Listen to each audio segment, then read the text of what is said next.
makadiniko mhuri yeZimbabwe, salivonani mahlavezulu, konjani abashangane, vobuwahani mavenda. How are you, the rest of the world? Mwapona abatonga. Ndinokuchingamidza imose ndangobata zvangu zvirudzi zvandomboita sokuti nongei zvakasiyana kuse kuti nonya kuzvigona, asi zvakangokoshawo kuti unge uchizivawo greetings akasiyana kuti vanhu vanongomborosana sei. Konjani avashangane ihama dzangu dzandogara nadzo. Munotamba here vana vekanyi, madhodha emuganga, mandau, anasikana? Aiwa, tinokuchingamidza mose kuchirongwa tsika dzavatema. Muchirongwa chanhasi todaendera mberi tichiona kuti ko munhu anomboroyiwa sei. Hatisi kudzidzisana kuroya apa, asi toda kuti tinzwisise zvinoitika mukati metsika dzedu dzevatema, kuti zvinombofamba sei. Nokuti zvimwe tinozongoona ndakambotaura kuti mamwe tinozongoona kuti aya madrama hazvipo kana hazviko kuchivanhu chedu. Saka tiri pakuti ko ndedzipi mhando dzinoshandiswa nevanhu kana vachiroya. Takati in the strict sense, kana chitaura pachivanhu cheko chaiko, muroyi tinoti ndeuya anomuka. Asi kune vanhu vanongopiwa uroyi, kune vamwe wanda unotsvaka, wanda udzin'anga.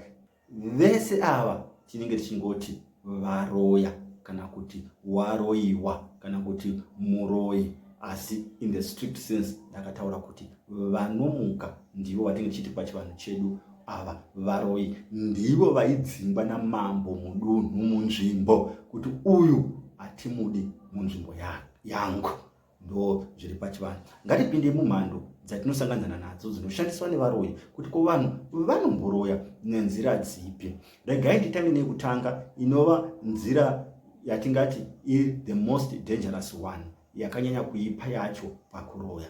Inzira yekuti munhu anosutswa neshavi, asuswa neshavi omuka onoroya. Ndisati ndapinda mukati mekutaura nhaurwa iri, regai nditaure ndichiti kuroya is not as common sezvinonyanya kufunga vanhu, kuti kuroya kunongotika pese, kana kuti muroyi chaiye ari very reckless kuti anongoroya pese. Munhu anogona kuroya agoita makore asina kana munhu waamboroya, asi ari muroyi. Asi one day cross muso anotsamwa, munonzwa zvinzi ako ningi aroyiwa ashayika. Saka hausi very reckless zvinofunga nevanhu. Uroyi hune maprinciples erima iyayo anoshanda ikoko, kurima ikoko. Saka tikuti hatisi kudzidzisana kuroya, asi toda kuti tinzwisise kuti zvinombofamba sei. Saka tiri kutaura nhaurwa yemunhu anosutswa neshavi oita zvekumuka. Aringogarira akasutsa nguva dzose kana usiku hwese ongogara akasutswa usiku hwese achibuda. Aiwa, kana munhu ari kuroya zveshavi, anoti ipo chaipo paakuda kuti ningi ndauda kumuendesa, nokuti ndati this is the most dangerous way yekuroya. Nokuti kazhinji kacho panoroyiwa munhu nenzira iyi, munhu iyeye haaponi. Mazuva 2-3 anenge akawanda kana munhu aitwa kana kuti aroyiwa nemhando yemunhu asutswa akamuka. Ndipo paya pamunongonzwa kuti munhu akati musoro ndokuyenda, kana kuti munhu akangoti pano ndokuyenda. Hazvikupi nguva zvekuroyiwa nemunhu anosutswa. Ndikuti mazuva 3 chaiwo akakwana, unenge wakasimba. Ndiwo uroyi hwemhando yepamusoro kana vanhu vachiroya. Asi kana tichitaura nezvekuroyewa, even nemhando yekuti munhu unomuka unosutswa neshavi, mudzimu wemunhu ari kuroyiwa pane mhando dzese uri central. Mudzimu wako iwe pakuti munhu akuroye, mudzimu wako uri central. Either unovhurira oro wakatofuratidzwa, ndipo pane nhaurwa yakakura. Nokuti kana mudzimu wakamira chaiko wakasimba, chero munhu achiita zvokusutswa haakwanisi kusvika pauri. Asi kana mudzimu ukatanga wafuratidzwa, zvichiitwa nevamwe vemumhuri. Kana mudzimu ukatanga wavharwa, kazhinji pamwe zvichiitwa nevamwe vemumhuri, zvinozovhurira muroyi kuti apinde. Asi kana mudzimu wakamira chaiko chaiko, kazhinji muroyi hakwanisi kuti apinde. Ndosaka tichiti munhu unofanirwa kugara uri in contact nevadzimu vako. Bikira vadzimu doro, kanda fodya pasi. Nhaurwa yedoro yakakosha kuti vadzimu vagare vari high alert. Doro rakakosha. Saka tinoda kuti vadzimu vedu pasaita mukana wekuti chero ivo vanofuratira. Nekuti pamwe vanoti gore negore tiri kuda doro, bika doro, perudwa doro, bika nedoro. Kwete kuti unobudirwa, asi kuti chivanhu chedu chokubikira vadzimu doro. Chero usingabudirwi, chero sekuru kana mbuya vari pauri vasati vobuda, zvakakonaka kuti umbovabikirawo chikari, kuti vana sekuru vana mbuya ndakurangana nechikari ichi. Ndiyo imwe nzira inoita kuti vadzimu vasafuratira kana kuti vasafuratidzwa, nokuti vanogara vakangonotarisira mwere. Saka tiri kuti vadzimu vari central paunoroyiwa, nokuti aidha vafuratidzwa. Hazvigoni kuti vasina kufuratidzwa, chero munhu asuswa akwanise kunopinda. Anotosvika vadzimu vakamira vachiti kwete pano, pamuzukuru wedu hazviiti.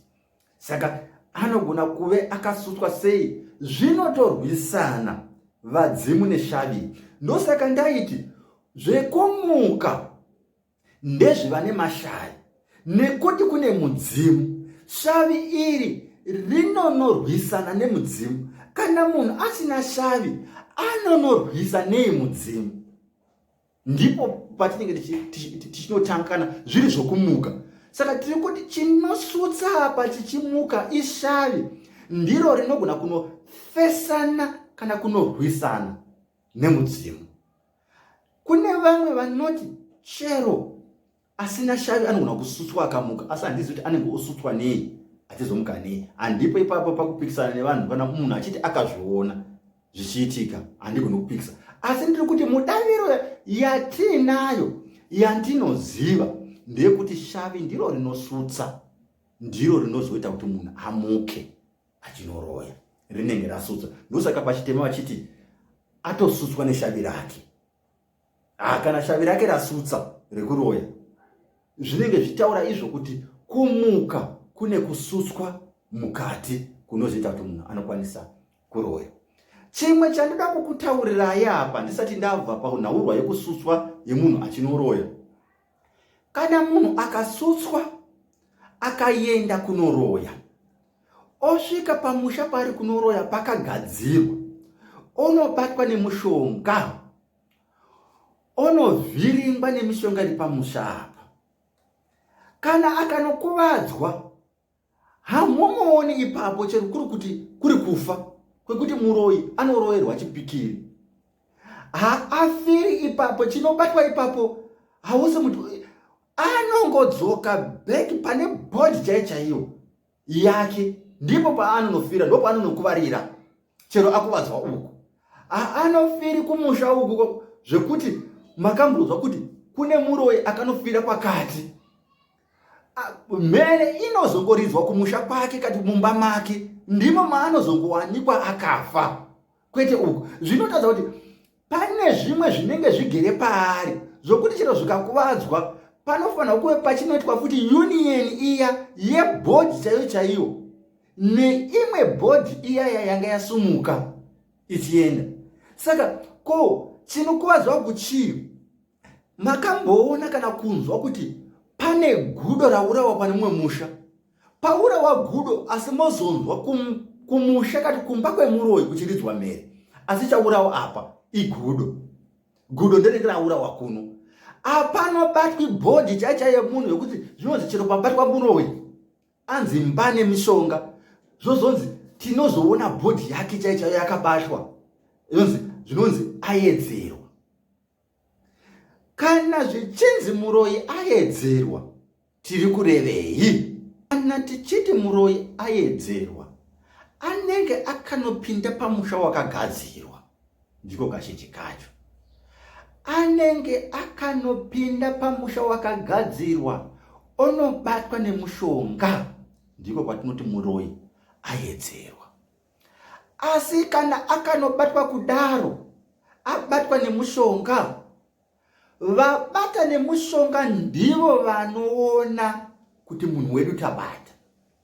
The general public, munhu wese haakwanisi kuzviona. Zvinoonekwa nevanhu vakagadzira musha wavo kuti tabata munhu wedu. Ndipo pano pandati panogona kutobatwa riri gudo, kana kuti riri bere, kana kuti riri zizi rinenge riripo. Kana vakariuraya gudo iroro, zvinotoreva kuti muroi uya kumba ari kunofa, nokuti shavi riya richangonodzoka ipapo. Asi pane zvabatwa zvinoshandisa shavi, zvakurirwa, zvichaita kuti muroi uyu afe. Ndiri kuti madhirama anogona kuwanda. Patinoona munhu achinzi munhu chaiye, totoona munhu sezvaari, zvonzi muroi aedzerwa. Hatizvidaviri izvozvo pachivanhu chedu.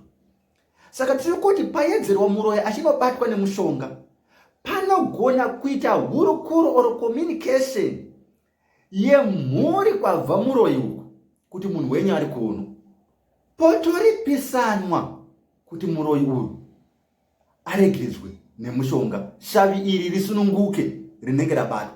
Asi kana munhu uyu shavi rabatwa rikangonorohwa chete, rabatwa raita gudo, kazhinji parinondobuda kudaro vanhu vanenge vakutoda kutouraya muroi iyeye.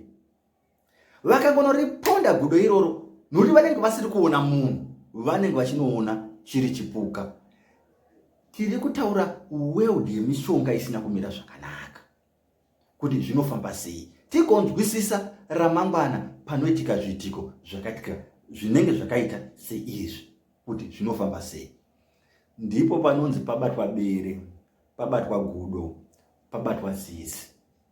Mishonga iyi inenge ichirwisana. Zvobva kuti vabata vanoda kuuraya here kana kuti havasi kuda kuuraya. Tati kana vakaponda gudo iroro, vakaponda bere iroro, vakaponda zizi iroro, zvinotoreva kuti nemuroi kumusha kwake ndipo panonzi amuka akafa. Kazhinji vanorovera chipikiri. Munhu iyeye vachirovera chipikiri apa, munhu iyeye chaiye paanouya kubhodhi yake, munomuonawo ane chipikiri mumusoro, kutaridza kuti munhu anobatwa achiroya. Iworld yemishonga yakaita. Zvimwe zvizhinji handingazviziviwo handisi muroi, asi tine knowledge yatinge tinayo sevarapi inobetsera kuti tinzwisise kuti chero munhu aroiwa uchida kumubetsera zvinombofambawo zvakadini. Saka hatipo pakuti titi mishonga yakati ndiyo inoshandiswa pamunhu kana achiroya. Ndichangonotaura imwe mishonga panoda kuenda pamberi apa, pekuti munhu haasutswi, asingasutswi, asi agumbuka nechimwe chinhu, agumburwa nemumwe munhu, asvika pakuti ndinoda kukuvadza munhu. Panguva iyoyo munhu akutomboita muroi, nekuti pane mishonga yaachada kunobata yekuti akuvadze munhu wanoda kukuvadza. Ipapo zvinofamba sei? Chero munhu anosuswa neuroi anogona kushandisa futi nzira iyi yanoda kupinda mairi kuti akuvadze futi mumwe munhu. Panogona kushandiswa yatinoti a physical thing, chimwe chinhu chako. Vanogona kunokora tsoka, vanogona kutora kanti hembe, unogona kupa munhu kana mari, anogona kusvika pauri oti shamwari ndichinjirozvo mari, womuchinjira uchimupa mari iri kubuda kati muwallet mako, yaanonoshandisa pakuzonokukuvadza. Kana kunokora tsoka yako yaanozoshandisa pakunokukuvadza. Kana kutora chimwe chipfeko chako chaanozoshandisa pakunokukuvadza. Kana tichitaura nezvevarume vamwe vanogona kusungwa, ndeimwe nzira yekuroiwa kaiyoyo, yokusungwa nhengo kuti isashanda. Panotorwa chipfeko chako, potorwa mushonga, potorwa zongororo rinogonya zvonosungwa pamwe chete mumucheka, zvonokandwa mumwena wemajuru. Ndiko kuroya kana kusunga nhengo kwemhando yepamusoro. Asi ndanosiyirira kamushonga. Saka ukazongonotora zongororo, ukanotora chipfeko chomunhu, ukasunga pamwe chete, ukanokana hazvishandi ndokuti ini handina kutaura mushonga unonoshanda.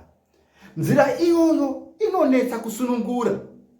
Kana munhu akasungwa nezongororo, anogona kutambura kusvika pakufa. Ndeimwe mhando yekuroya, asi pashandiswa chipfeko, nokuti panotorwa chipfeko chomukati chemurume. Kana kuti urume hwemurume, vanogona kutora zvekare unoshandisa, nokuti unogona kutoreka panzira dzakasiyana-siyana. Urume hwako hunoshandiswa pakunosunga. Imhando iriko, asi inosvisa pakuuraya, nokuti majuru paanenge achidya chipfeko chiya chinenge chakandwa mumwena ukanotsindirwa, majuru achidya, ndiko kudyika kunenge kuchitoitika munhu mumuviri wake fizikali, tsinga dzei dzichitodyika, zvokuti munhu iyeye tinogona kuti ane kensa. Zonzi ikensa achingodyika, asi achinodyika panhengo kusvika afa.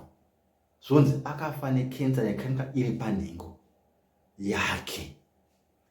Zvinowanikwa mukati mekurarama kwedu vanhu vatema. Tine imwe mishonga yatinoziva yakaipa.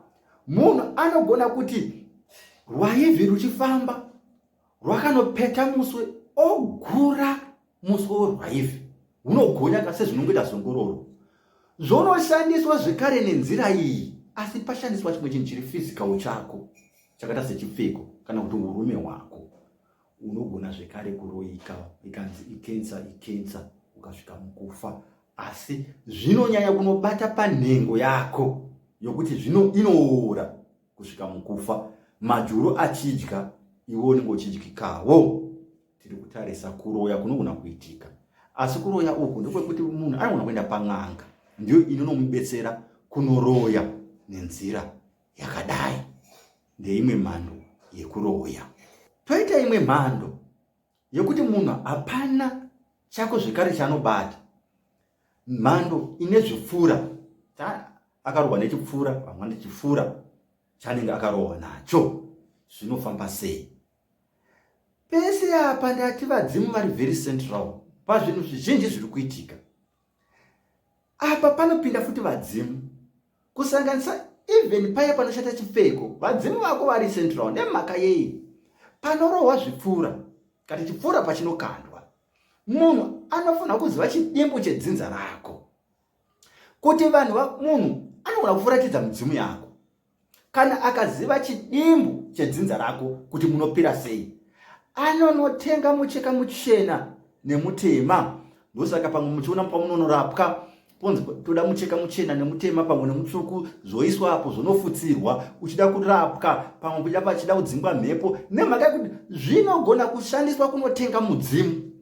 Asi kazhinji munhu anoita nzira iyi munhu anenge akambogara mumhuri menyu, zvakinofananidzira chero mukadzi wakambogara naye, anogona kunotenga mudzimu kuti akukuvadze, omboita mucheka mutema nemuchena waanonoisa apo, nemushonga nechipikiri. Handisi kutaura zvekare mushonga wacho unoshanda ipapo, nokuti hatisi kudzidzisana kuroya, asi toda kuti tinzwisise kuti unozoshaura kuti zvakambofamba sei.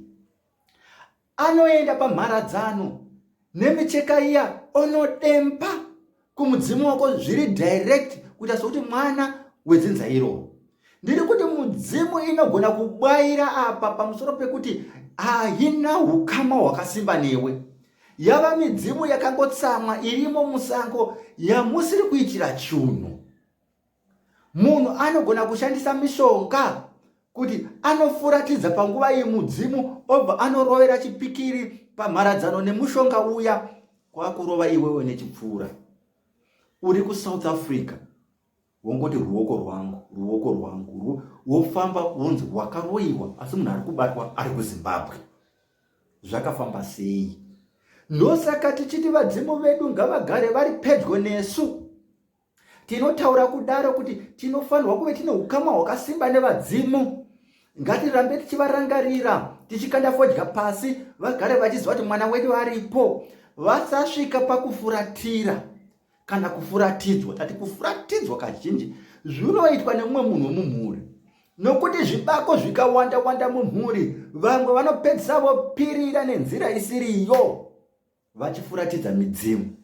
Tiri kuti hapana panogona kupinda muroi. Vadzimu vakanyatsomira nesu. Zvinonetsa, asi kana munhu ava muroi wemhando yepamusoro zvekuti vadzimu vanoti takazama kurwa asi takonewa. Asi hazvisi nyore kuti vadzimu pavanenge vakamira muroi asvike achipinda. Hama dzadiwa, midzimu inotichengetai mukubva mukuroyiwa kunozama kuitwa. Kubva pamwe tichikura vaizama kuroya vachikonewa. Midzimu yedu inenge yakamira nesu. Tati midzimu iri central. Kana ikafuratira ndipo panowana mukana varoi kuti vapinde. Kana mumhuri mukaita mumwe munhu anobata anonotsipika mudzimu kunofuratidza mudzimu, ndizvo zvinopa mikana kuvaroi kuti vatiroye. Asi kana tagara takasimba nevadzimu vedu tichivapa masimba, tichivakandirawo fodya, tichivakandirawo zvidoro, vanoramba vakasimba nesu. Hazvisi nyore kuti vadzimu vedu vakundwe kana tichitaura nhaurwa yekuroyiwa. Ndizvo zvinenge zvichiitika mukati mekurarama. Saka tabata nzira dzakasiyana-siyana dzinogona kushandiswa nevanhu kuti vauye kuzotiroya. Handidzo dzega, asi ndabata dzakanyanya kusimba dzacho. Ndichida kupedzera ndikudzai kuti mimwe mishonga yatinoshandisa mukurapa ndiyo mimwe mishonga zvekare inoshandiswa nevamwe vedu mukukuvadza. Inenge ichingova mishonga imwe chete. Pachingoitwa ma-reverse processes pakurapa tinenge tichishandisa imwe process, asi kana wokuvadza vanoshandisa imwe process. Asi pamwe mishonga zvakaita seruwanga runoshanda kwese mukudzinga mhepo nemukudira mhepo. Ruwanga runoshanda pese. Saka tinogona kuona zvimwe zvipuka zvakaita setsvina yebere inoshanda pese. Inoshanda futi pakunodzivirira, inogona kushandiswa futi pakunokuvadza. Vaya vanoita zvekufemba, ukatarisa muchova chavo chinenge chichitova nemuswe webere unotoshandiswa pakunofemba, asi ndiwo zvekare unogona kunoshandiswa pakunokuvadza. Nhuta tinoishandisa pakunorapa vanhu vanenge vane maronda asinganopori, asi inogona kushandiswa zvekare pakunogadzira kensa inogona kunokuvadza munhu. Zvinowanikwa muworld, munyika mishonga. Kune mishonga yakanaka zvekare neyakashata. Yakanaka zvekare inogona kushandiswa nenzira yakashata. Ndatenda, siyabonga. Ndini wenyu Sekuru Makoni, umqambisi, the African teacher, mudzidzisi. Ndatenda.